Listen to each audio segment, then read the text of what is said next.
Hello. Hi, Mateus. Nice meeting you, Manuel. You too, you too. Yeah. Thank you for... So start recording. So it's a pleasure to have Manuel Buen-Abad here with us today. We'll be talking about constraints on axions from cosmic distance measurements. So Manuel is at Brown University. He tells us he's moving to Maryland very soon. So the floor is yours, Manuel. Thank you. Thank you, Mateus. And thank you everyone for the invitation, particularly Raymond as well. I wish I were there with you. I guess this is the second best thing given the circumstances.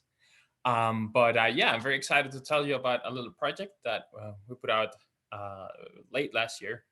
This is with Gigi, who is a professor at Brown, and Chen, who used to be a postdoc at Brown and is now at Tel Aviv. And this is, like you said, constraints on axions from cosmic distance measurements. Here's the archive number, and this is going to be on the bottom left of all the slides in case you want to, write it down and then go check it yourselves. So let's get going. First, a little bit of an outline of my talk. I want to tell you a little bit about our motivation behind our project, what drove us to look into this kind of physics. Then I want to make a review about cosmic distances in cosmology and how they relate to our project. And then I'm going to put everything together in some analysis pipeline, look at some results, some money plots. And finally, if I have time, I'm going to leave you with a little bit of a brain teaser, perhaps, or a homework / cool idea for a project that you might think and just develop it yourselves. And we give it a good old college try. It's somewhat related to the topic, but it's also parallel to it. All right, so let's get started with the motivation. So I hope I don't have to tell y'all, but most of axion and axion-like particle scenarios have an axion-photon coupling, who is roughly speaking parameterized with the following term in the Lagrangian. There's a GA gamma coupling, who has units of inverse energy, the axion field coupled to electromagnetic field. And it's been known that in these sort of scenarios, since about the 80s, that if you have a photon with a traveling through a medium that has a sonic field, because of this coupling, you can expect the photon to convert into an axion, right? Precisely because depending on the strength of this field and on this coupling. And like I said, this has been known since about the 80s. And just as a also, if you don't know a lot about axions, obviously there's famous people there, but also you can just go and look at some very nice tacit lectures by Anson 18. But anyway, so you have axion or axion-like particles, and they have coupling to photons. You can expect this axion-photon coupling and axion-photon conversion. And the probability for such conversion is going to be given just entirely on dimensional grounds by this GA gamma times the magnetic field strength square. And again, this has the dimensions of 1 over length square. So you need to multiply by a length. In this length is going to be precisely the distance that the photon travels in this medium where a magnetic field exists. But in general, it's going to be some other kind of length. And so there you have it. You have axion or axion-like particles, and I'm going to be using their interchangeably axion-photon couplings and therefore photon conversion. So what we set out to do in our paper is to try to use cosmology to put constraints on this sort of phenomenon of this sort of couplings. So in order to do this, we need to look a little bit about what are some of the effects of this axion-photon conversion on light sources, and that is essentially dimming, right? So perhaps I can give you a little cartoon to explain this. Imagine you have a light source here represented by this star-looking thing, and it's emitting some photons, right? And they come from the light source to a very attentive observer. Now, if these photons travel through a medium that has a magnetic field, because of the coupling that I just told you, and this magnetic field in purple here, you expect some of those photons to convert into axions, right? With a probability given by this expression, roughly speaking, and proportional to this coupling, right? Now, the axions in this case, or axion-like particles, are going to be mostly invisible. That is to say, they interact very weakly with normal matter, and as a result, the observer is going to see less flux of photons, less photons that you would naively expect, right? So if there were no axion-photon couplings or no magnetic fields or whatever, you would expect a flux like this. But since some of these photons convert into axions, you end up with a flux like that. So you have a smaller flux, which means that the light source appears to be dimmed. And if you have a light source that is being dimmed, it looks like, to an observer that doesn't know about this, that light source is far away, right? So once again, axion photon conversion leads to dimming, leads to light sources being farther away. So this is a very interesting playground to test axion photon couplings. If you have three handles, which are light sources, magnetic fields, and access to measuring distances, you can therefore use this phenomenon of axion photon conversion, dimming, and light sources appearing to be farther away to test this coupling, right?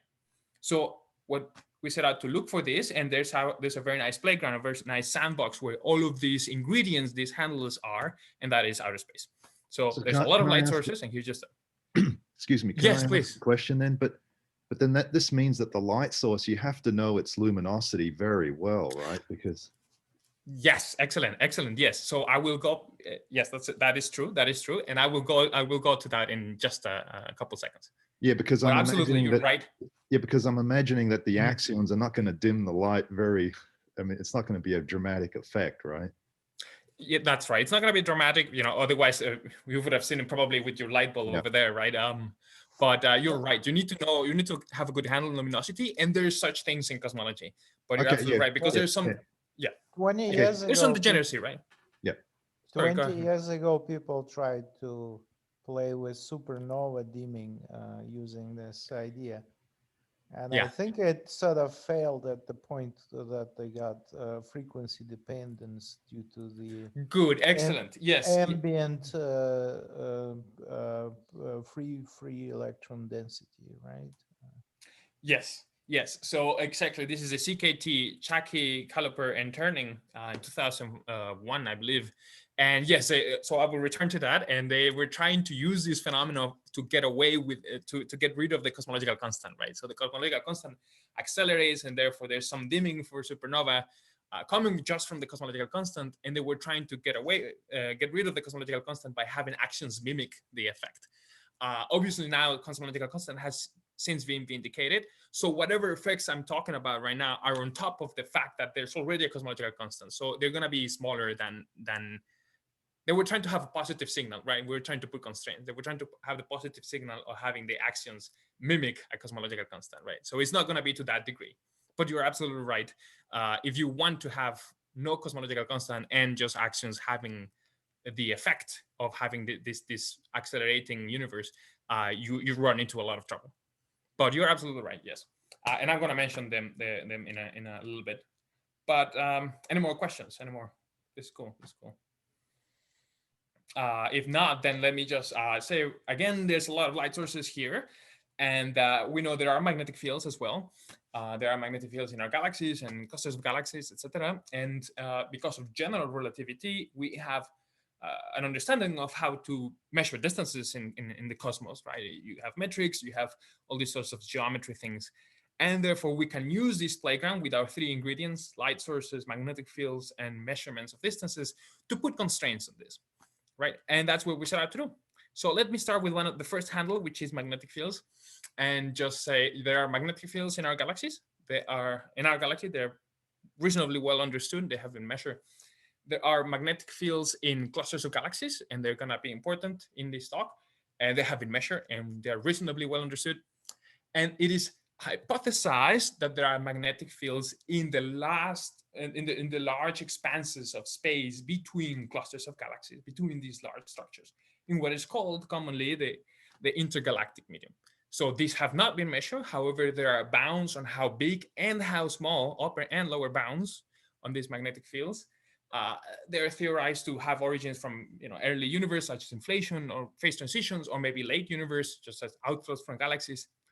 Commonly used benchmarks in its own right, its own research field, a whole industry devoted to magnetic fields in IGM, are magnetic field strength of nanogauss and coherent domains of order megaparsecs.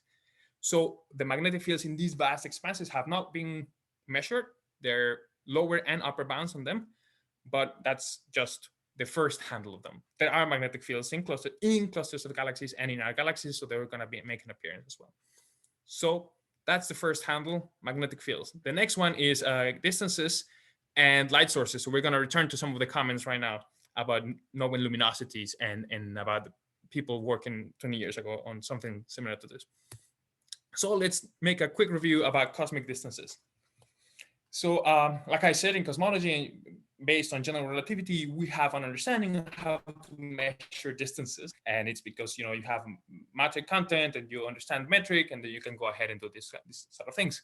Now, cosmologists have developed many ways to measure distances. Two of those are going to be important for this talk. And the first one is about luminosity distance. The second one is angular diameter distance. Now, these distances rely on having knowledge about a property of an astrophysical object. In the case of luminosity distance, like someone mentioned here, is standard candles. That is to say, if you have, through some mechanism, through some method, knowledge about how bright an object ought to be, or what is its intrinsic luminosity, and you go ahead from your telescope and measure its flux, the flux of light, you can therefore deduce how far away it is. And these objects whose luminosity you understand are called standard candles, and the distance you obtain thereby is called a luminosity distance. So this is one kind of distance you can do in cosmology. Now, another kind of distance is if the property of the astrophysical object that you know is not its luminosity, but its physical size. If you know its physical size, you look at the arc it subtends in the sky, and therefore from there you can, from just pure geometry, you can deduce how far away it is. And this distance is called angular diameter distance in cosmology. Now, in normal geometry or day-to-day Euclidean geometry, both distances are the same. Space-time is non-Euclidean in our cosmos, and therefore, in general, they're not the same. But all that means is you have two handles on how to measure distances, right? And both of them are going to make an appearance in this talk. So that's the second handle, cosmic distances. So let's talk about a little bit about the first one, luminosity distance, and that other handle, which is light sources, right? So luminosity distance, like I said, you need an object whose luminosity you know, and then you go ahead and measure the flux of light coming from that light source, and from there you deduce, and uses the inverse distance square law, you deduce the distance between you, the observer, and that light source, right? And this distance, because of general relativity in cosmology, it's going to depend on the matter content of the universe, right? Is there dark matter? Is it cosmological constant? Is there a curvature? Blah, blah, blah. And this is true in most cosmologies, particularly everyone's favorite one, lambda CDM, if the photon number is conserved. If the photon number is not conserved, as is the case when you have axions and magnetic fields in between, you should not expect this relationship to hold exactly. Why? Because you need to take into account the fact that some of those photons coming from this light source are not going to make it to you, the observer, are going to disappear into axions, right? And they're going to disappear with this probability given roughly by this expression, which means that you need to multiply this flux by a survival probability, right? It's the chances of a photon emitted from that light source making it to you, the observer. So in this case, let's say there's a probability of a photon survival as it travels through the IGM between the light source and you, the observer, and you need to multiply it. It's here given by 1 minus the conversion probability. Now, this is a number smaller than 1, so probabilities. And as a result of this, if you compare this expression, you end up with an effective luminosity distance that is given by the good old luminosity distance from the case where the photon number is conserved, divided by the square root of the survival probability, right? And just as a sanity check, this makes sense. Because if this P is smaller than 1, you divide by a number smaller than 1, you get a number larger than 1. And this makes sense. You know, this number is dimming the flux of the light source. And like I mentioned before, dimming makes it look like the light source is farther away. So the effective luminosity distance ends up being larger than the vanilla luminosity distance in the case of if there's no axiom photon coupling or there's no axions at all. Like Maxime, I think, mentioned earlier, this is not a revolutionary idea. This came from Chaki, Caliper, and Turning in 2001. And they, like I said, the historical motivation behind this was to get rid of the cosmological constant. You know, have cosmological constant, the universe is accelerating. That means that things are, the farther you go in redshift, things are receding and dimming more and more and more. And they were trying to mimic that behavior using precisely this mechanism, Axiom, photon-axion conversion. That is ruled out, and we now know that the cosmological constant is there, whatever that may be. 70% of all the energy budget in the universe is cosmological constant. So, you know, that's what it is. But this is what we're going to set out to do is not necessarily mimic the cosmological constant. We're just trying to add an effect on this to see, or rather to test whether there's such an effect to put bounds, right? So once again, they were trying to look for a positive signal. We're trying to get rid of parameter space, right? So it's slightly different, and we are doing this on top of a cosmological constant, which is set to a non-zero value, right? It's just from measurements, we know it's non-zero. So this is luminosity distance. You can go ahead, therefore, and compare these effective luminosity distances with measurements, of these fluxes of light sources. So we have a plot, for example, here, where we look at some of this data. On the x-axis, we have the redshift to different light sources. On the y-axis, we have something called magnitude, which for all intents and purposes right now is the log base 10 of the luminosity distance. That's all. And I've normalized it to some fiducial value from lambda CDM without any axiom photon, just normal cosmology. So all you really need to know is that 0 is agreement with this fiducial value that was taken. I believe I took a cosmological constant of 70% and omega lambda 70% in a Hubble of 68 kilometers per second English megaparsec. It doesn't matter. The important thing, 0 is the fiducial value. Now, the gray dots here with the error bars are data from the most recent data set of supernova type 1a apparent magnitudes, or if you prefer, luminosity distances. And this is called the Pantheon data set. So it's 1,048 measurements of this. Now, the black line, which you cannot see, is 0. It's just the fiducial value, right, from this lambda CDM, this normalization. The blue line is what you would expect this modified brightness, or the log 10 of the luminosity effective distance, would be in a cosmology that also has axiom photon couplings for the 10 to the minus 12 inverse GeV. So as you can see, it's basically indistinguishable from the fiducial value. And all that this is telling you is that you cannot distinguish between the lambda CDM value and having axiom photon couplings of this strength. That's all. Now, however, if you crank up the coupling, a lot more photons are going to convert into axions, and therefore you're going to have a smaller survival probability, and you're going to be having a larger effective luminosity distance, right? You end up, for example, if you crank it up to an order of magnitude larger, 10 to the minus 11 inverse GeV, you end up with a dashed red line. And what this means is that if there were to be axion photon couplings of this strength, you would expect the data points to line along the red line, right? This is a deviation from the fiducial standard model of cosmology. Now, that's not the case. You end up missing a bunch of these data points here. It means that this coupling gives a poor fit to the data, and you can rule it out, right?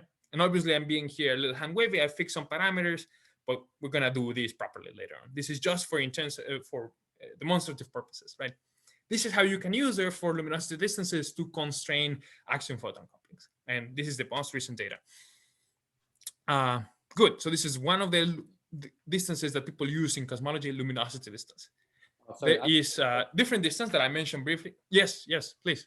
Yeah, so how do I understand that the dash curve will reach an asymptotic value for large z? Why does it not increase as a function of z? Good. At some point, you end up having what is this called? So what's happening here is basically a mixing between different states. So, the propagating states of the are not the same as the interacting states, which are the two polarizations of the photon and the axion, right? So at some point, if you cross enough magnetic domains, or the strength is enough, or the redshift is sufficiently far away, you've mixed them all together. So you reach some sort of equilibrium in all the mixing states. And also, this is a log plot, right? This is really a log plot on the luminosity distance, right? That's what the apparent brightness is. So both effects combined, it means that you end up flattening it out. I see. Thanks. You end up mixing all the states. So you end up having a third probability of having each of these states. I see. You max out on this. But thank you. Yes. So the next kind of distance you could have is angular diameter distance, and like I said, it's entirely geometric. You have an object whose physical size is d, through some methods, through some mechanism, and by looking at the arc subtends, you measure the distance to this. Now, if I haven't bored you to death yet, you might be thinking, what does this have to do with axions and photons? there's only geometry going into this, right? I don't need to do any brightnesses or playing these dimming and farther away games. And normally that's true. So for example, there's galaxy surveys that look at clustering of galaxies. And from there you can calculate measure the baryon acoustic oscillation scale, which is basically an angular scale of how galaxies are clustered. If you have access to the physical distance between these clusters of galaxies, which you could do within assuming some cosmological model, then you can measure the distance to these clusters of galaxies. This clustering of structure. And never there is any talk about brightness or about photons or about luminosities or any of this. So that means that these kind of measurements, most angular diameter measurements, are completely independent whether there's axion photon coupling or not. So that's good in the sense that it helps nail down the cosmological parameters, but it seems unrelated to our topic here, except that when you want to calculate angular diameter distance to clusters of galaxies, that is to say, not the clustering scales or it's really the 2-point correlation function over densities, but you really want to calculate the distance to, say, the Perseus cluster, right? People can obtain the size of such a cluster, the gravitationally bound system of galaxies, by looking at brightness of light. And those measurements, therefore, are going to be affected by axion photon conversion. Sorry. So we're going to talk very briefly. Yes. Yeah, but so I have a question again about this, but this again relies on a standard ruler. But we know that clusters of galaxies, there's no standard size, right? So good. That is no standard. Excellent. Yes, but you can. Great. Yes, but you can measure the size of an individual cluster if you use the right method. So I'm going to talk about that in a second. Okay. Yes. So if you look at the cluster of galaxies in X-rays and in microwaves, you can combine said measurements to deduce the size of the cluster. And it's going to vary between cluster and cluster. Absolutely. It's not a standard ruler one. Yeah. But you can deduce this value D. And you just look at this value D from these measurements and look at the angle, and then you have it, right? So, and the way they measure this D relies on light. So let's talk very briefly about that. Thank you. Excellent segue. Here's a cartoon of a cluster of galaxies. And it's a spherically looking thing, and it has a size D.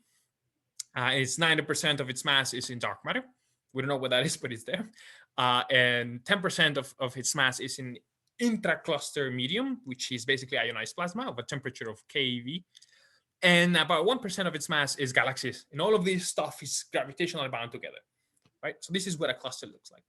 Now, so I've been talking about there are different sizes, so there's not really a standard ruler, but for a particular cluster, you can look at it and calculate what the value D is. And some very clever people devised a method to do this in the 70s. So this method requires two ingredients. So first is the Sunyaev-Zeldovich effect. Now, what is this Sunyaev-Zeldovich effect? There's cosmic microwave photons, cosmic micro background everywhere. Basically photons, relic photons from the Big Bang, and they're coming everywhere at us from everywhere. Now, if you look at the sky from in a region that there's a cluster in between these photons, the surface of last scattering these photons, and you, the observer, these photons will be coming to you through the cluster. Now, the cluster, like I said, is a bunch of plasma there, and the ICM 10% of the mass. So these photons, these microwave energy photons, are going to see this plasma and undergo inverse Compton scattering. So they're going to upscatter, and they're going to jump in energy beam to a slightly higher energy beam. So what this means is that you end up with spectral distortions, and this is what the Sunyaev-Zeldovich effect, on the black body spectrum of the cosmic microwave background. So what this translates into is an intensity, right? So difference in intensity when the black body and what you end up having because of the microwave photons upscattering in the plasma of the cluster. Now, this intensity is a brightness. It's a sort of difference in brightnesses, right? Between the black body and what you end up observing here. This is an intensity or a brightness in microwaves, and it's a function of the size of the cluster, because the more cluster you have, the more intracluster medium ICM you have, and the more you could have this upscatter, right? So you have the first ingredient, Sunyaev-Zeldovich effect, brightness of the cluster in microwaves as a function of the size of the cluster. The second ingredient is X-rays. It's a lot simpler. You ditch your microwave goggles and put on your X-ray vision and look at your cluster. And because of this intra-cluster medium, who is temperature is over the keV, and it's rubbing against each other, doing Bremsstrahlung and all sorts of lines and interesting physics, it's emitting X-rays. And that intensity in X-rays from your goggles, X-ray vision goggles, is also a function, a different function of the size of the cluster. So these people in the 70s figured out a way of combining the intensity in microwaves and the intensity in X-rays to extract the distance, the size of the cluster D. And from there, comparing to the angular size that is obtained in the sky, you can extract the angular diameter distance to that particular cluster. And I don't have time to go over all the details. There's a wealth of literature here, but ends up that the results that the angular diameter distance is a function of the microwave. So you have cell intensity square divided by the X-ray intensity. In cosmologies where the photon number is conserved.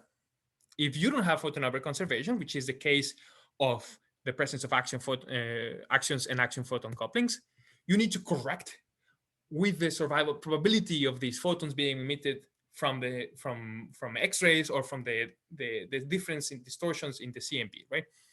So you multiply these intensities by the survival probabilities of photons that are microwave energy and of photons that are in the X-ray energy as they travel to you from that cluster to you, the observer. So you play exactly the same game.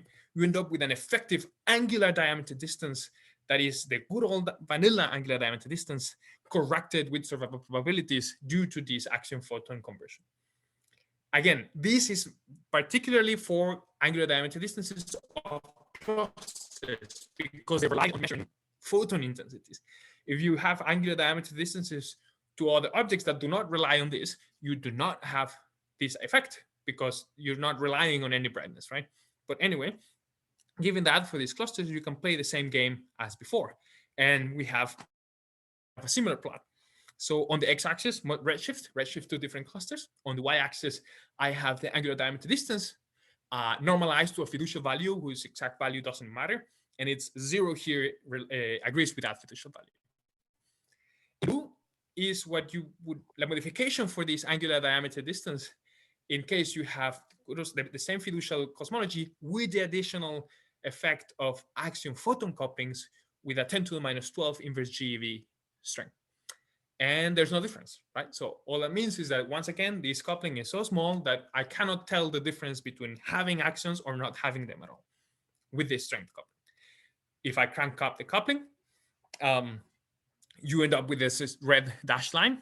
And indeed, you have now an expectation that for these larger couplings of 10 to the minus 11 inverse GeV, the data points are going to be here. Now, what are these data points? These are 38 measurements of angular diameter distance to 38 different clusters. And this is, as far as I'm aware, the most recent data by Bonaventure, which really took this idea from the 70s and applied it to physical data in a systematic manner for all these different clusters.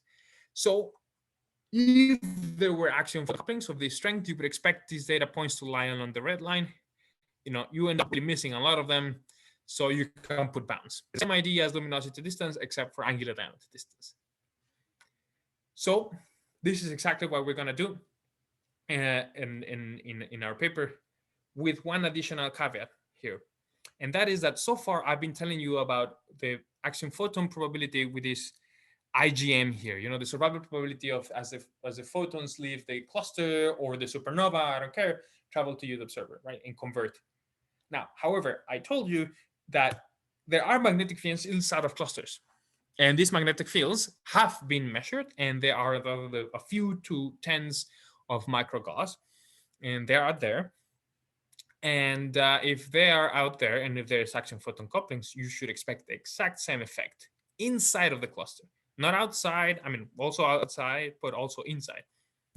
So indeed, so if you have all this intra-cluster plasma, rubbing against each other, producing X-rays, and these X-rays would encounter these magnetic fields inside the cluster, in the intra-cluster medium, you would expect some of these to convert into axions.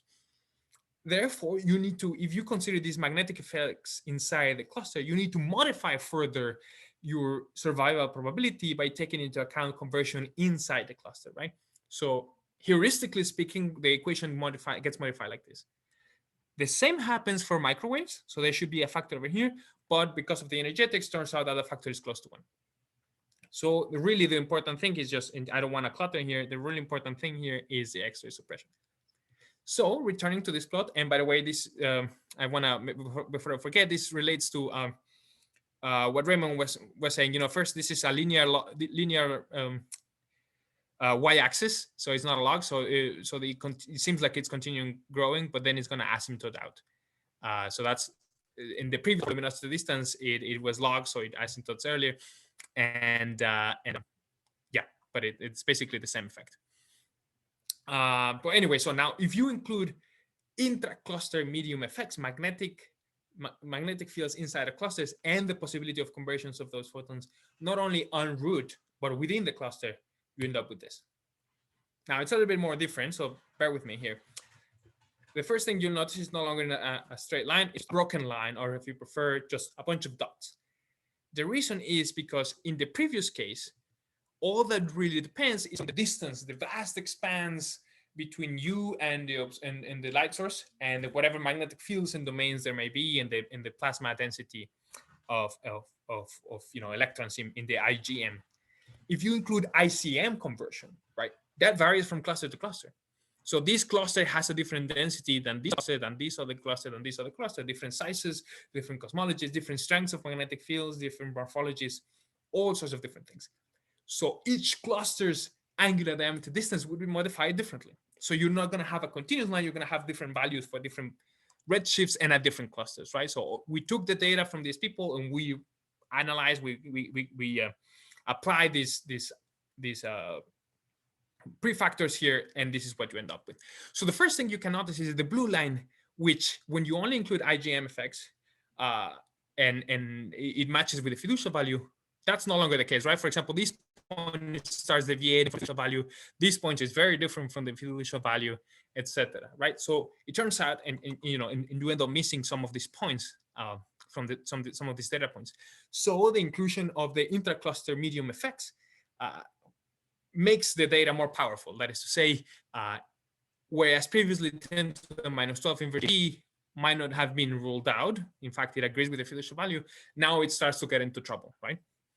And then when you crank up the coupling, that's even worse, right? So you end up with these red dots over here. So once again, no IgM, sorry, only IgM conversion, continuous line, ICM conversion, the dotted lines, and you end in the data is even more powerful. So are we good so far? So this is all that I wanted to say about AGDs in clusters. Great. So we took all of that data, and we applied the effects of axion photon conversion into all these observables, and we get some results. So let me talk about our methodology and what we did in our paper, proper speaking. Data sets. I've already presented to you some of the data sets we included. Luminosity distance measurements, 1048, supernova type 1a in the Pantheon dataset. This has apparent magnitudes as measurements. So not really the absolute magnitudes. This is what people called in the field unanchored. That is to say, it only really is taken into account how the magnitudes, the relative changes in the brightness of the supernova. So I was going to come back in a bit.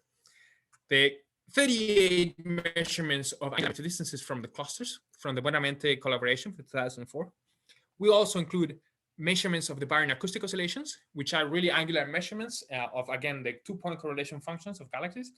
And in cosmological terms, this ends up being measurements of the product between the Hubble parameter and the clustering scale, which is called the comoving sun horizon at the epoch of baryon drag. All that means is really the 2-point correlation function where there's a peak, where there's some a clustering of galaxies.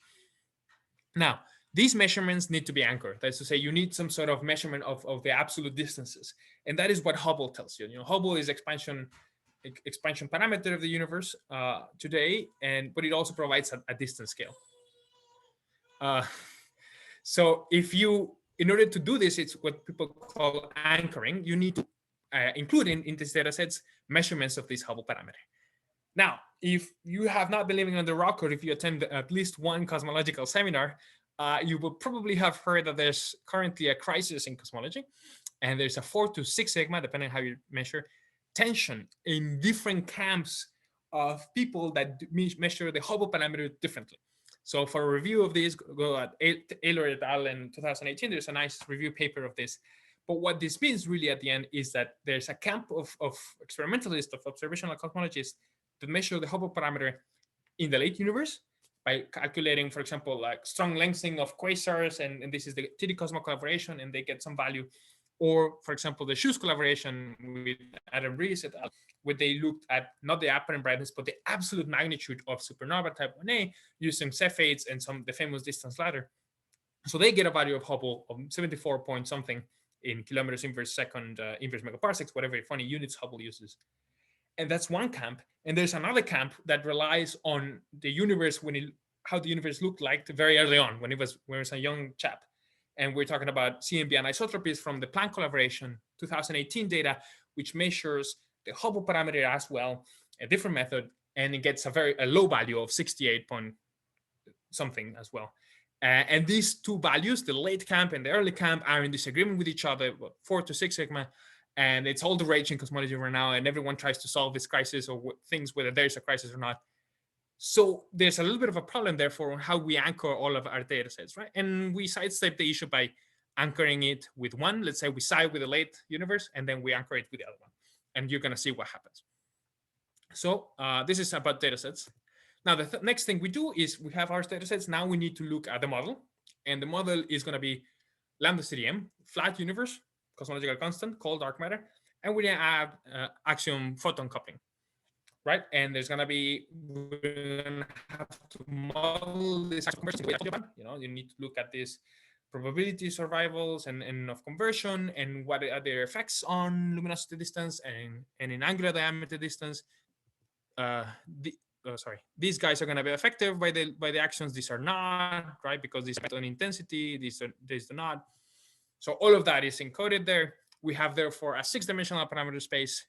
There's the Hubble parameter, the cosmological constant, the absolute brightness of the supernovae, the comoving sun horizon that enters because of the BAO measurements, and the two parameters from the Axiom photon physics, which is the Axiom photon coupling and the mass of the action. So we scan 6-dimensional parameter space with MCMCs in a Python code called MC, and all of this is nicely packaged in a code that is publicly available in my GitHub. Just go and visit and download and play around with it. And that's what we do in our pipeline. And therefore, we perform various MCMC runs. We, like I said, side with the late camp in the Hubble crisis. And we believe that Shoes and TD Cosmo collaborations are right in the value of Hubble and make runs with those values. Or we side with the early camp and believe that Planck is correct in the Hubble crisis. And we perform MCMC runs without that data set, excluding the other one, and vice versa. We include or not include ICM conversion inside of clusters. And the reason we included or not included is that there's some debate, not that they exist, they have been measured, some debate about the morphology, whether there's turbulent magnetic fields or they're more coherent. So we do both, with or without. And we do run with different values for the plasma in the IGM. So we do all of this work, and we finally can arrive to some constraints. And this is going to be the one plot. On the x-axis here, I have the mass of the action in electron volts. On the y-axis, I have the Axiom photon coupling in inverse GeV. And here are some of the most famous bounds out there in the literature, as they have been recast and reanalyzed in the most recent archive numbers. So, for example, here's the cast bound, right, from having Axions being emitted by the sun and converted into photons in magnetic fields in your lab. Right, so you look at this, that's how you put these bounds, these helioscopes. There's bounds from supernova 1987, right? You would have the supernova cooling by emitting Axions that are carrying away some of the energy, and you can put bounds on that strength as well. There's some very recent, very exciting bounds by some clever people in superstar clusters. These are clusters of very bright, very young, vivacious stars in our galaxy that would be emitting a lot of Axions. These Axions convert in the magnetic field in our galaxy, and they convert into X-rays, right? So you would look at your X-ray telescope and look at these stars. Are you sure this is a cooling bound from supernova? I think it is. I think it's anomalous cooling. Am I mistaken? I think it is. I'm surprised because otherwise, CAST claims that they are the most sensitive, but just a little bit better than stellar energy losses. And if this is a supernova cooling, then it would stretch all. I mean, it's not MA dependent, right? So it will stretch all the way to 1 eV and above, right? So I don't know. I got to check this. I think it is, isn't it? I mean, well, there is a bound, but I thought it's weaker. But okay. Yeah. Okay. Yeah. Let me check that. Here's the GitHub where I got these bands. But I'm pretty sure it's from cooling. And basically, it's the abstract says it's please that it's converting axions into X-rays through galactic magnetic fields. No, it's not the same then, because then it doesn't extend to very high. Oh, it's not the same as cooling. No, therefore. it's not. Yeah. It's not the cooling bound. Yeah. That's Okay. why I So reacted. Yes. Perfect. Thank you very much. Okay. Good. Good to know. Yes. So it's basically the same idea as superstar clusters, but they're converting Android. Okay. Good. Thank you. I know. I think there are some bounds as well, but it might not be the same line. There is no coincident also gamma rays, X-rays with the supernova explosion. That's where it probably. Mm-hmm. So you would expect it. Yeah, that's right. I see. Good. Well, that's one of the most competitive ones. Thank you for that. Good. But yes, some of the other most recent bounds are these I'm pretty sure these are bright young stars that are emitting actions will be converted as well in the magnetic field on a galaxy. And these seems to be the most competitive bounds by Reynolds et al. And they're looking at the Perseus cluster, the Perseus galaxy, NGC 1275, and it has an active galactic nucleus. Excuse me, can I ask? Would be emitting a lot. Yes.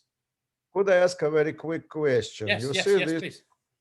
axion photon coupling is the axion photon coupling is dimensionful. Okay, you say that it's the bound is that it's at the borderline or maybe a little less than 10 to the minus 12 GeV minus 1. But in order to compare whether it's a good bound or bad bound, you have to tell us in some reasonable models, some representative models, what would you expect for this coupling? What's the value of JA? Because it's a dimensionful number. You cannot just compare it with something which comes out of blue, right? So good. Yeah. What's the value if you take a couple, 2, 3 representative, theoretical ideas? I understand that in principle, GA gamma gamma might be 0, if I understand correctly. At least in the old times when people thought of axions, they didn't think that they need necessarily include the axion photon coupling only. Axion gluon. But okay, now people consider axion-like models every month a new model. So what's a typical prediction which comes in some representative models? What would you expect to see if you are lucky? Right. Good. Yeah. So for example, a good representative model would be, the QCD action line, and that is way off. So in other words, for example, for these strings of what some of these models would expect the mass to be of order, I believe, milli-electron volts or tens of milli-electron volts. So this would be all the way over here. So in the if you are interested in the QCD action, this is not what you would expect for J gamma gamma to have, right? Now there's string theories can produce some action-like particles, and I apologize, I've been using action and action-like interchangeably. So you can end up with different some sort of, you can model build your way around, I believe either clockwork or some other more exotic physics. You can end up and model build your way around and have some of these. But at the top of my head, I don't have a dimensionless coupling. It would have to be within some very, exotic, shall we say, model. But you're right. And within different models would predict different GA gamma gammas. Okay. So in the QCD case is way off. For example, there are models that which attribute dark matter to axion, right? And there are particular range of mass. I believe that in this particular range of mass, you probably could have representative numbers. Okay. So, good. So, there's no reliance. So one thing I probably should have said, there's no reliance on the axion being the dark matter here. So there's the dark matter could be whatever it wants in this for this scenario where we're really trying to put a bound on it is whether there's any coupling at all to the photon, So in this region of parameter spaces where these couplings are competitive. So if you have the QCD, I believe if you have the QCD action to be the dark matter, I think you expect the FA to be over 10 to the minus 12 GeV. So it's somewhere around this, but the mass would be all the way to in the milli electron volt. But I think you could have some ALPS be dark matter. You just have to fine tune the misalignment to the right value. But these do not rely on this being dark matter. Yeah, but don't you want it to be dark matter? Because that's the largest amount of axions you can have then. Yeah. It would increase Yeah, your but these do not rely. Okay, good. These do not rely on there being a number of actions out there in the IGM, right? These rely entirely on the coupling. If you have axion photon coupling, you end up producing this dimming. So it really, I don't need an abundance. Yeah, that's the right phraseology. I don't need an abundance of actions out there, right? To have this, I just need this coupling to be there. You need magnetic field. You need magnetic fields, but those are there in the ICM, and there's lower bounds on the IGM magnetic fields as well. So, but it's not pretty enough. confident there. It's not enough. You need a source of axion, right? Because if there is a magnetic field, but there is nothing to scatter off this magnetic field, then no dimming. So it's better to have lots and lots and lots of axion. No, Misha, this is he uses a flux of photons that propagate in the magnetic field and gradually oscillate into axions. That's what. Right. So the picture, yeah. Sorry, I should have. Yeah. So this is magnetic fields in the ICM or the galaxy, and this is photons from like or your clusters in X-rays or whatever, and this is all really I need, right? This is just standard model, and if this coupling exists, this would happen, right? With a certain probability. Sorry. Now, but you say interesting thing. You have a flux of axions, something interesting happens, and I will return. That's my puzzle at the end of the talk, and I will return to that in a minute. I think I do have some time, but thank you. Yeah, hold on to that thought. Good. So yes, so these are the competitive bounds, and this is how they sit right now. And this is this comes from X-ray spectral distortions, and where so I start by anchoring to the late camp of the Hubble parameter, and considering only IGM conversion, that is to say, only conversion in magnetic fields, whatever the size may be, between us and the light source. And this is what you get. You get this red line here. Once again, anchoring to the late Hubble parameter and considering IGM conversion. Now, if you remember, the little caveat there was that the magnetic fields, even though there's a lower and an upper bound, we haven't quite measured them in the IGM, in the vast expanses between cluster and cluster of galaxies, between us and clusters of galaxies. So this is really a bound on the GA gamma gamma coupling times the strength of this magnetic field, and usually people consider over the nanogases. So if it ends up being larger or lower, this line is going to move up and down, right? So this is a bound within those parameters of what a bound means.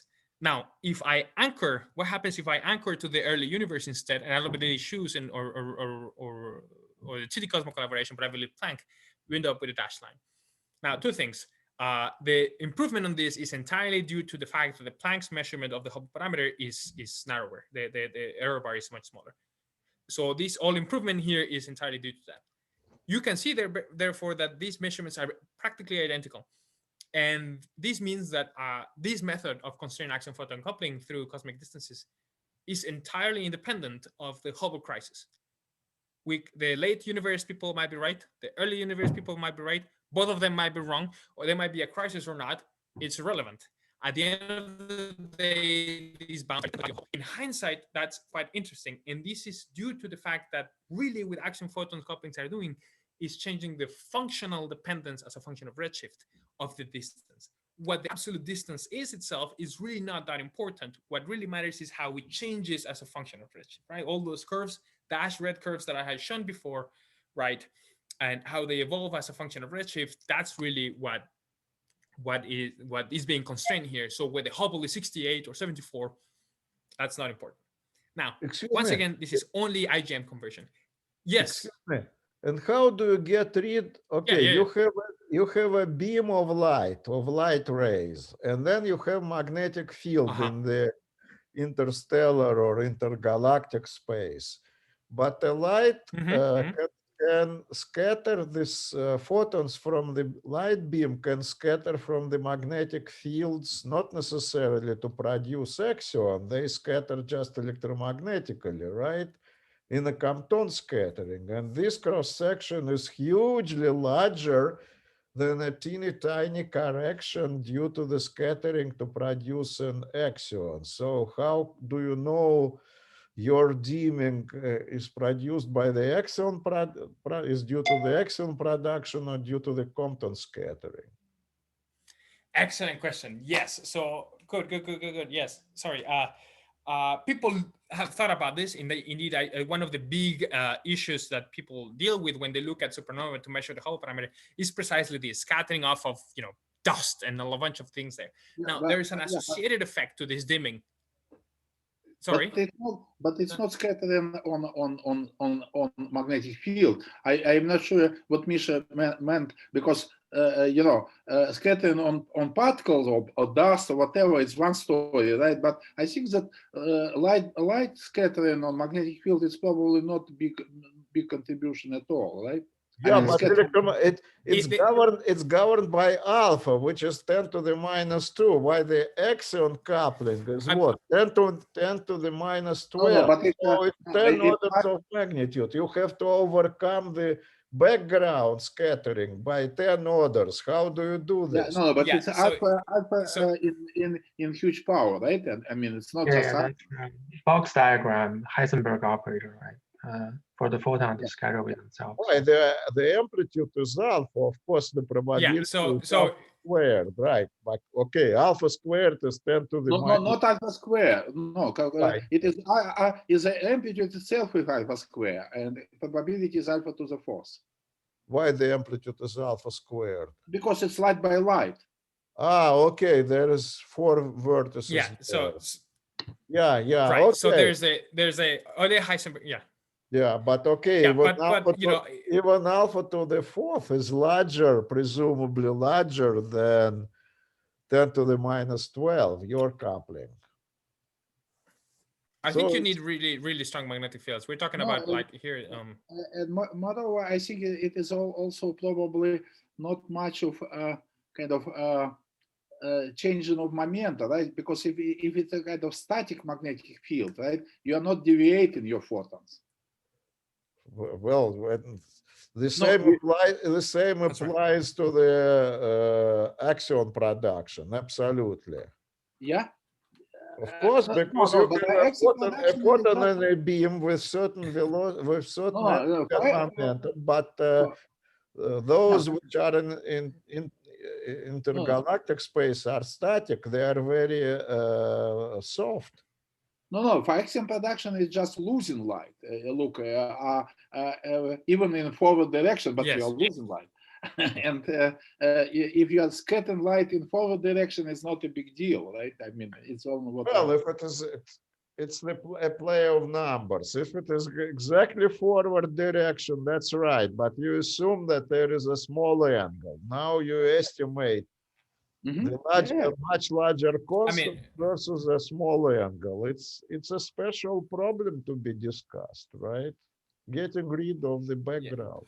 Yes, I believe people have looked at early Heisenberg scattering. So if you consider light by light scattering, I think people have looked at this. And for the magnetic field strengths that I consider here, I think the effect is rather. Yeah, I think at least for these complex is much smaller. I think there's also sorry, Shane, we were going to. Yeah. There's also photon energy over electron mass to the 8th power suppression for this process. So yeah, exactly. So it's really, I think it's really the magnetic fields. I compared with the electron mass. I think it's really the dynamics up to some coupling constants, and I think that it's really very just high power, it's relevant compared to this. Yes. Now, if you consider scattering with dust, is I know it's not the same Feynman diagram, but it produces some sort of dimming, right? Because you end up with light being diffused. But there's a correlated effect, which is the light becomes redder. There's an energy dependence there, and you can correct for that. And people look at this, you can have light being scattered by dust. It ends up having a correct an effect of also making the source look red, and you can correct for that. So all of this is taking that into account in these measurements. So, but yeah, excellent discussion. All these cool things. But if I can continue, then could it be some dependence on direction, for example, or time? I wonder whether you see this magnetic loss of photon. Does it depend on where you are looking at, or whether on also upon what time it was emitted? There's no angle dependence. You could, if there's no angle dependence, and if your light source is some sort of transient, right? For example, for supernova, you would, at some point the effect will go away because the light source itself goes away.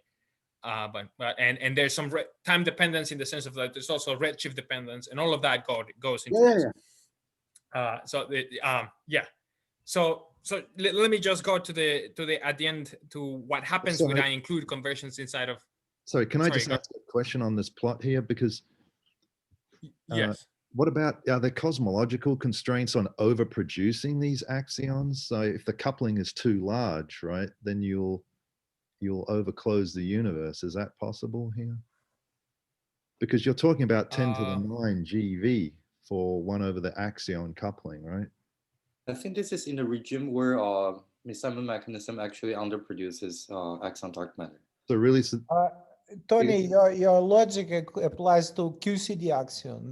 No, I'm just saying for any axion now. No, not for any axion. You will not overclose the universe if the axion mass is very small, and that's exactly the case here, right? I see. Yeah. No, that was my question. Yeah, because my question was, you've got to produce these axions in the early universe, but maybe the coupling. The negligible fraction of dark matter, even if you initially put it. A deviation on the order of this inverse G coupling. No, but if you make the GA gamma gamma coupling really large, eventually you are going to overproduce. So there is a limit, but you're saying it's way. No. Usually, why would you won't overproduce. How are you going to overproduce? You can't make energy out of nothing, right? So if they're not there. I think you might be thinking of if you have electron scattering of a photon and then the electron emitting an axion instead, for example. That's a different coupling here. Oh, if you make a coupling very large, you will thermalize stuff. Right, but that's different, right? If you make it thermalize, the dark matter boundness will be explained by axion mass of order keV, but this is way smaller than keV. So this would be just red. Yeah, I mean, you could run into other problems just depending on when I guess you're doing it very late, so it doesn't even matter in that case, because it would add to dark radiation. Yeah. But that's okay. Right. But I mean, these are happening just as basically on the last yesterday in cosmological timescale. So really have a negligible effect on the energy densities. Even via, but just let me finish. Misalignment, by the way, even via the misalignment mechanism as well. I like I said, I think. This is the region where misalignment mechanism would underproduce axion dark matter. Yeah, I see. Yeah. Okay. Good. Yeah. I think it's the other side of things. Okay. Great. Sorry. No, I love this discussion. Yeah. Oh, yes. Okay, good. So, okay, sorry. If I consider axion photon conversion in the clusters as well, not only in the IJM, but in the clusters, then you end up with these bounds. And again, there's some debate about what these magnetic fields are well understood in the sense of, I mean, they have been measured, or the micro gauzes as well. But whether they're coherent or turbulent, there's some ongoing debate very recently. But modulo that, we can have these bounds here. And the fun thing here is that these bounds are inside the clusters. So whatever the magnetic field in the IgM is, it doesn't matter. If it's 10 to the minus 16 gauzes, it doesn't matter. These bounds stay here because most of the action happens inside of the clusters. So we end up, as you can see, with very competitive bounds that are comparable with the most recent bounds as well from looking at the Perseus cluster. So all of this, just to finalize now the punchline here, and I don't know if I'm going to have time for the little puzzle, but just to finalize, and therefore, if you consider IgM conversion for a commonly used benchmarks in the literature of 1 nanogauss magnetic fields, you get very strong bounds for the Ga gamma gamma for these masses of actions below 10 minus 12 electron volts. Our bounds are independent of the Hubble crisis. They do not depend on the value of H naught. They really depend on the functional shape of the shift. If you include conversion inside of the clusters, you get much stronger bounds that are independent of this value that you get here. They really are completely saturated by the conversion inside of the cluster because the magnetic field there is stronger. And this is again subject to some model dependence in the magnetic fields there, but these magnetic fields have been measured. So there's only room for improvement for these bounds. If we have a Pantheon data set, let's say, that has a better measurements of the functional dependence of Hubble as a function of redshift, or the distance as a function of redshift, or if you are able to nail down the IgM magnetic properties or the ICM magnetic profiles, then these bounds are going to be on much firmer footing. And thank you very much. And I don't know that Matthias, how I'm doing with time, but there's some interesting discussion there. But thank you. This is what I wanted to say. Okay, thank you, Manuel. Yeah, It's fine. Usually we go way over the time, but okay. You're probably one of our okay. So maybe I can most timely speakers. So I maybe would I say, can just say, yeah, go ahead. Yeah, let me just steal then two more minutes of your time. And this is what it is. And just to recap again, Euler-Heisenberg is basically relevant for the strength of the magnetic fields here. The action here is not dark matter. I don't need it to be dark matter. And it is in any misalignment-like mechanism, it would be of negligible density. And this effect at late times is really changes very little any energy densities, if at all. And then finally, what was the other thing I wanted to say? I forget. Oh yes, this is dimming of light, and you could have a dimming of light via light scattering off of dust or plasma, but there's an associated reddening of the light source that people correct, and astronomers are very clever at identifying. So, but I believe Misha here mentioned an interesting idea, which is when discussing whether you needed to produce a bunch of actions, the answer is for this no. But this project was produced. This was a byproduct of a different idea that we're trying to do, and this is what the puzzle is about. And I'm just gonna steal a few minutes of your time. So far, I've been talking about light sources emitting photons, which en route either inside a cluster or in the intergalactic medium, convert into axions, thereby dimming the light source and making it look like it's farther away. It's basically changing the distances. What if there's a way to brighten a light source instead of making it dimmer? And that would mean, since you're brightening a light source, it looks like it's closer. Now, in cosmology, the distances go like the inverse Hubble. So you can expect for appropriate length scales that smaller distances would yield a larger Hubble. So to connect all the dots, if I'm able to brighten a light source, it makes it look closer, which means a smaller distance, which could yield a larger Hubble. So this would mean that an observer or a collaboration that is looking at light sources, let's say supernovae, that might be undergoing brightening would be fooled or confused into thinking that the Hubble is larger than it actually is. And this is precisely what the Hubble tension is about. That this Planck is saying that the Hubble is 68 in some units, and some people looking at supernovae are saying that the Hubble is 74, a larger value for Hubble.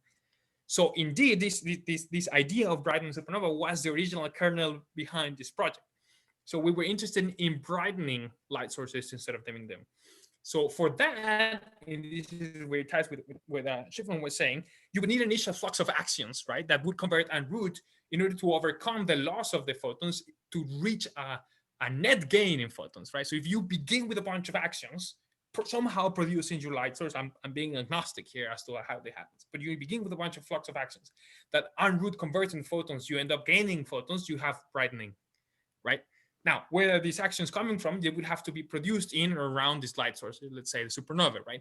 So people have looked at productions just from the explosion of supernova, it's scattering, being produced in scattering of electrons or nuclei. There could also be resonant production that people had not considered in the literature. We looked at this, but if you have resonant productions, the mass has to be such that is the mass of the plasma, the plasma frequency in the supernova.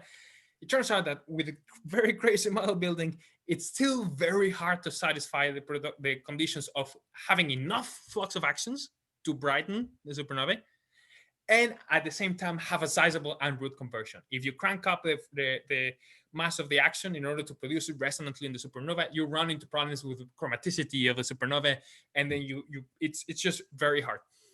So that we give it a good old college try. We try to be very clever with model building, and we even considered, I believe, action, dark photon mixing, and all sorts of interesting things. It was very hard. But I just want to leave you with this little teaser. Maybe you can think about another method of brightening light sources that could address the Hubble tension. And that's all I wanted to say. Thank you very much for your time and for a very interesting discussion. Okay, let's thank Manuel again. Yeah, thank you. Virtual claps. If there are other questions. Regarding your last point, do we need to do two things, brightening the light source and converting photon efficiently? Why do I need to do both? Well, because if brightening what, sorry? You're saying we want to brightening the supernova light sources, right? And you also said we want to do efficient conversion in route. Oh, I'm sorry. Oh, good. Yes. No, that's how I brighten it, right? I need a bunch of actions at the beginning of the light source being formed or emitting its light. And if I'm very close, okay, good. So let's say I'm very close to the supernova. It's like I'm next door to it, and let's say I survive. I'm seeing a bunch of light coming in, and a bunch of actions are coming out, right? But I'm not seeing those. So I say the brightness is this much, right? This is the luminosity. And now I'm looking at another supernova that is very far away, and they have underwent the same process, a bunch of light and a bunch of actions. But those actions en route converted into photons. So I'm suddenly seeing more photons than I would initially have seen, right? And I say, oh, the flux of this light source is this much, and therefore is this close. But I'm being fooled into thinking that the flux is larger than it actually is, because some of those actions that were initially produced, that when the supernova was very close to me, I did not see. Now I'm seeing those actions as they convert into photons. So that's the brightening mechanism, right? It's two steps process. First, I need an initial flux of actions, and then I need those actions to convert into photons, right? So these are not photons converted into actions, then actions into photons, because then I wouldn't gain anything. This is initial flux of actions along with the initial flux of photons, and the fluxes are such that I end up with a net gain at a farther away distance. So I have a distance dependence brightening, right? And I end up thinking that things are closer than they actually are. Now there's a bunch of, not only I need to satisfy the production and the conversion, right? But really, you could end up with a for the supernova, these are time dependent things. You need to have this conversion match the light curve. It's a hard problem. But this is just one idea of what you could do. I was looking at different ideas, and it's interesting. But it could be some number of new particles or whatever, which will do something similar to what you are saying, right? Because in this way, it's not specifically for axion. It's for, you can invent, some, number of light particles, right? And then discuss how their production will change, this in the way you are discussing, right? Because absolutely. axion is. it's not what I'm trying to say is that it's not just absolutely axion specific. It could be something similar but different particles, right? Absolutely right. Yes, you could have whatever you want, but at the end it does need to convert into photons, right? Because at the end so I know the axions is not the only thing that would be coupling to photons, but at the end do need them to convert into photons because that's what brightening the light source, right? So I have two initial like populations, right? Photons and whatever other light stuff is that en route through some mechanism would convert into more photons, so that I end up brightening. So that's the idea. So you could have, for example, right? Let's think you have some fraction of the dark matter is made of some atomic like or dark atoms, right? With some transition. And they would have you could have a laser, right? Some of these photons coming from the supernova see these atomic, quote unquote, dark matter, and if you have an excited, these excited atoms would decay and emit more of these photons that could convert of the dark photons that could convert into normal photons. But then you have problems that this would be a line instead of a spectrum, right? And the measurements of the supernova are really in different wavelengths. So it's a very interesting way to try to brighten light sources.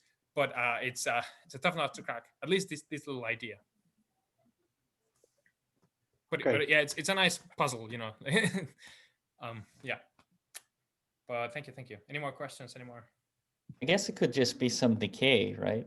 And in the case of the transition, would it really be a line, or would it be some diffuse? Because these particles are probably traveling at some speed, so. That's absolutely right. For example, if you want this thing to be dark matter, right, you would end up with a velocity just for 10⁻³ in units of c. But it's still very sharp thing. It would be the energies of whatever the split in the energy states is with a width of whatever that is, or 10⁻³. Right. So we see supernovae in a whole spectrum, right? We see it in blue light and in green light and all these things. You would only have the enhancement in one of them and not the other. So this is what people call chromaticity in supernova. And you could have, we were looking at decays, for example, some of these actions are relatively heavy and then decay en route into photons. But then you have the splitting angle, right? And then it's hard. Does it really enhance anything? If these things are so far away, the photons would in general not hit your detector. And furthermore, there would be also a line that, the energies would be just on the mass of the action. It's interesting. It's hard. Yeah, it's just one idea of how to address the Hubble tension with. I mean, it wouldn't necessarily be a line, right? It would be. Yeah, it would be convoluting with the axial spectrum, momentum spectrum, basically. Yeah, but you're right that probably there's some. That's true. That's right. Yeah. There's some acceptance there that's right. It's probably smaller because of the decay angle, but that's a good point. Yeah. No, you're right. So you it's a whole spectrum of actions. You're right. And it's a line in the rest frame. But yes, you have all these deviations. It would need to be a very fine-tuned decay, very forward decay. So it doesn't need to be very forward, right? The axion emitted isotropically in supernova. If each of them decay with some angular distribution, I'm not losing axion flux. Because outside my cone, there are other axions decaying photons into my cone, like angle of my observation cone. Like you would probably enlarge the object from the observer's point of view, right? Like axions that are going slightly, that would not go directly to your detector within decay. You mean the photon decay outside my cone may pointing towards a different direction, so you don't think it comes towards the object I want. Yeah, I'm just saying that like probably your source would appear larger if you have like large angle decays, right? Yeah, but this I'm thinking, is there any timing issues, right? That is to say, again, you need the enhancement to happen during the lifetime of the supernova, right? Whatever 100 days it lasts. I'm trying to see if that puts any constraints on the decay rate, and you need it to happen only for the farther away supernova, but not the closer supernova, right? So it's a different distance. So that is easy because you just make a lifetime long enough.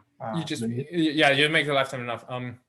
Now the other issue is, I think, would the the fact that you have a mass here that such a, well, I don't know. But do you have to have one mass here? You could have a spectrum, right, of axions. Let's have Yeah, a tower. no, but I'm thinking whether it's gonna be delayed. This is gonna be delayed. Well, obviously it depends on the mass, right? If it's light enough, it goes almost at C. So you don't necessarily expect a delay. Right. What you don't want to have is the supernova go, and then you wait a couple of days, and then you see another flash, right, coming from the decay. You need them to be coincident. But obviously that depends on how the mass. We didn't look that much at decay. We looked at resonant production, and that was pretty hard. But yeah, I'm willing to talk more about this decay or lasers or anything. Yeah, I think the only trouble I see is, so first of all, the photon we're talking about probably very low energy in terms of particle physics point of view. The corresponding axion mass will be very low, while requiring their lifetime to be appropriate, which means not extremely long that I have enough of them decaying before reaching to us for those further away supernovae. The decay constant will be too small. That's you're saying the decay rate is I see. So you're saying Ga gamma square and then Ma to the whatever power there is, right? And that's if that is very small, the decay rate is that's true. Yeah. But I thought the photon energy we're talking about here is actually very large compared to the ultralight axion mass that we're used to thinking about. What is the photon energy that you're thinking about? Electron volts for the supernovae. Yeah, so in that case, that's actually supernovae type 1A are yeah, so that's actually much higher than the ultra axion.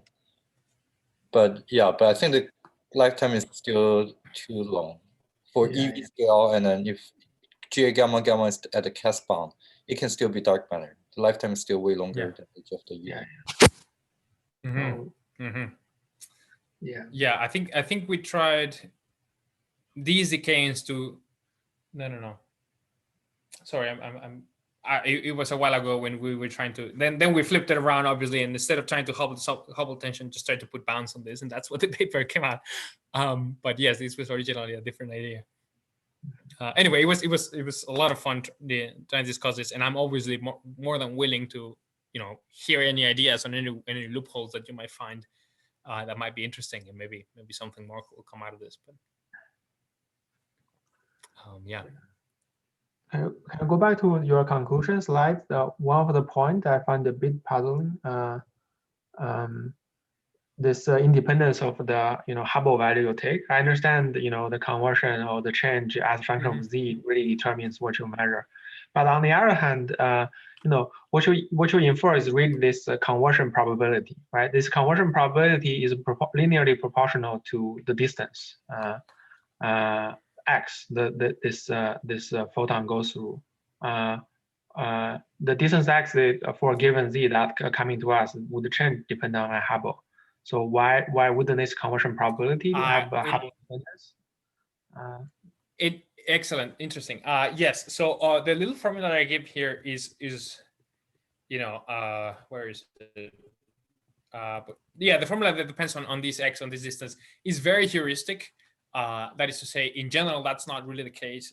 There is some dimension for quantities, but it's not the distance traveled by the photon. In general, what this looks like is it's something like this. So if you have a magnetic field, and I don't want to blind you with a bunch of equations. That's why I put all this stuff in the appendix.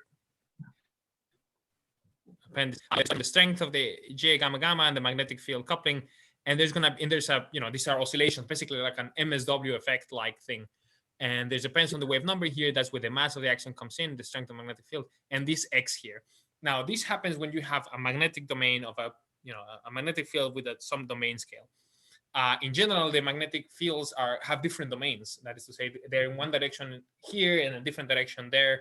So at the end of the day, what you do is you substitute this distance here by the size of the domain, and then you integrate over all the domains, and the magnetic fields change directions and whatever.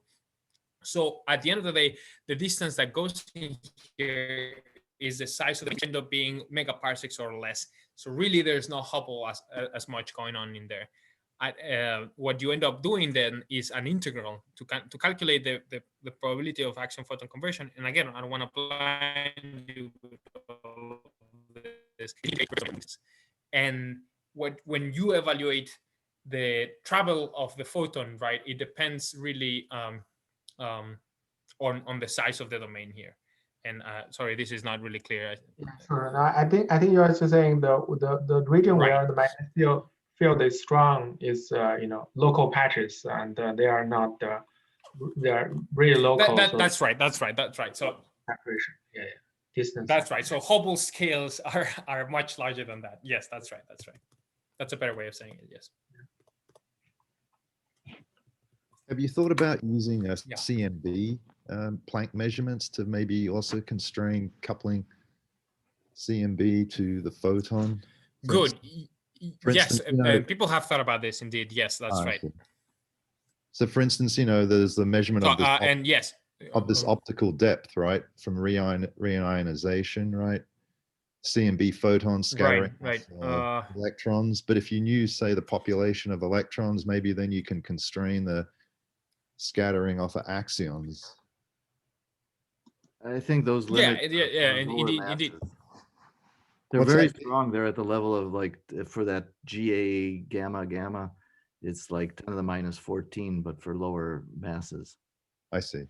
Lower than the higher masses. No, lower than this. They're down around 10 to the minus 22 or something. 10 to the minus 19. Oh, I see. Yeah, I mean, but people have look at this. I see. So it doesn't affect the range that you're looking at then. It looks like. Yeah, no. I mean, people have done this. People have done this as well for like a dark photon. You would expect some sort of similar. If you have a kinetic mixing, you expect some of this.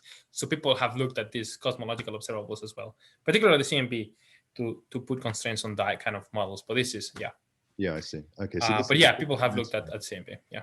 It's a different mass range then. Yeah. Is the conclusion. But that's again, that's right. Are you making the assumption that clusters of the same size have the same magnetic field and the same X-ray spectrum? Is that the assumption you're making here again? Or not?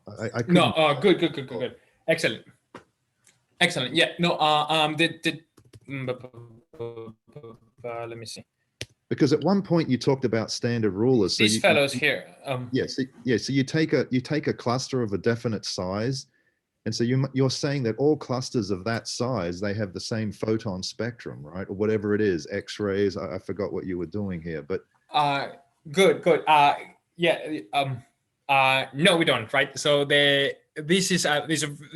I didn't write their names here, but this is the Bonamente et al. Collaboration 2004, where they get all this data. They had some very nice, very complete tables of different of these 38 clusters, where they give they do some feeds to the Chandra X-rays and the Sunyasev, and they give you the plasma densities. All of these clusters, different plasma densities. They give you the different sizes, angular sizes. So for each of the 38 ones, they give you different temperatures and therefore different X-ray spectrum, and all of that is taken into account into our pipeline. I give you here just an inkling of all the work that goes into this, but yes, there's. I see. And each cluster is its own beast, and. So they show that all these clusters, they all have universal behavior that scales with the size. That's what you're saying. Yeah, that's right. So these formula here, it's really based.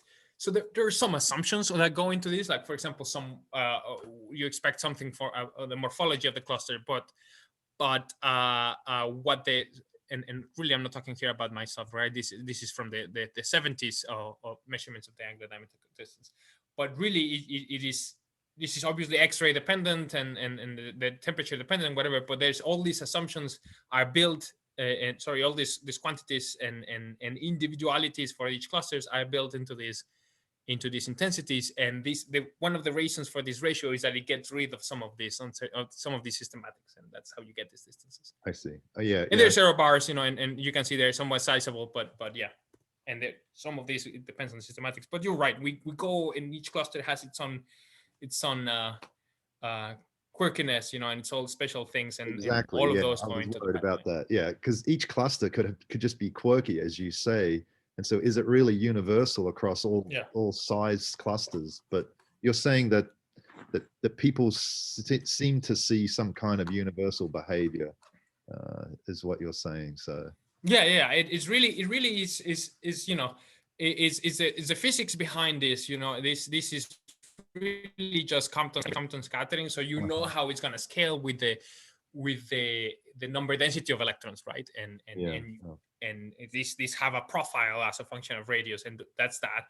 And for the X-rays is you know, scattering of the cluster with itself, so it's scaled like the square, right? And there's some cooling function related to this, and the temperature dependence, and you can look at the temperature. There's all of these things that are built into these quantities that are particular to each cluster that I mentioned here, but they're all going into that. okay, well, thank you very much. Right, then I enjoyed the talk. Yeah. No, thank you. Thank you very much, and thank you for having me, and thank you for this cool discussion. And again, if y'all interested in thinking about this this little or anything, I'll be happy to hear your thoughts. And thank you again for this cool time. Okay, thanks. I'll stop recording now. If there are any